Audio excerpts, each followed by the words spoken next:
কুরবানির পশুর হাট জমে উঠেছে। ক্রেতার আগমনে সরগরম রাজধানীর গাবতলীর হাট। অনেকে কিনে নিয়ে যাচ্ছেন পছন্দের পশুটি। এবার বিপুল সংখ্যক পশুর আমদানি হয়েছে গাবতলীর হাটে। ছোট মাঝারি বড় সব ধরনের গরুর আমদানি হলেও হাটের বড় অংশ জুড়ে 4-5 লাখ টাকা দামের গরু। পাশের শেডে ছোট বড় ছাগলের বিপুল সমাহার। দেশি বিদেশি জাতের গরুর মধ্যে ফিজিয়ান জাতের বিশাল বিশাল গরু শোভা বাড়িয়েছে গাবতলীর হাটের। এমনই একটি গরুর দাম হাঁকা হচ্ছে 20 লাখ টাকা। কুষ্টিয়া থেকে আনা এই গরুর নাম কুষ্টিয়ার বাদশাহ। কুষ্টিয়ার বাদশাহ আমি সর্বোচ্চ দাম হাঁকাছি এটা 20 লাখ। এটা আমার চাওয়া দাম আর কি, 20 লাখ টাকা চাওয়া দাম।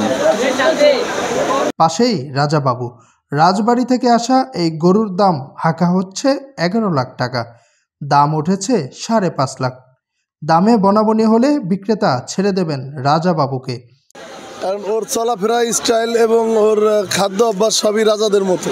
দাম আমরা ওইটা আপাতত দাম চাচ্ছি 11 লাখ টাকা আর কি, সর্বোচ্চ 5-5.5 এরকম বলছে। গত কয়েক বছর কুরবানির হাটে ভারতীয় গরু খুব একটা দেখা না গেলেও এবার ওপার থেকে এসেছে বিপুল সংখ্যক গরু। গাবতলীর হাটেও ভারতের সাদা রঙের গরুর আমদানি কম নয়। বিপুল গরুর আমদানি হলেও এখনও দামে বেশি বলে মনে করেন ক্রেতারা। তারা দাম যাচাই বাছাই করছেন। কিনি নাই এখনো, দেখলাম ঘুরে অনেক দাম আসলে আজকে, যে কারণে কিনতে পারিনি এখন। আর একটু দেখবো, সময় তো আছে, পরবর্তীতে টাইম পাইলে আর মানে ভালো মিলে গেলে নিয়ে যাবো ইনশাল্লাহ। এর মধ্যে বিক্রিও হচ্ছে দেদার। সাধ্যের মধ্যে পছন্দের গরু কিনে হাসি মুখে হাট থেকে বেরিয়ে আসছেন ক্রেতারা।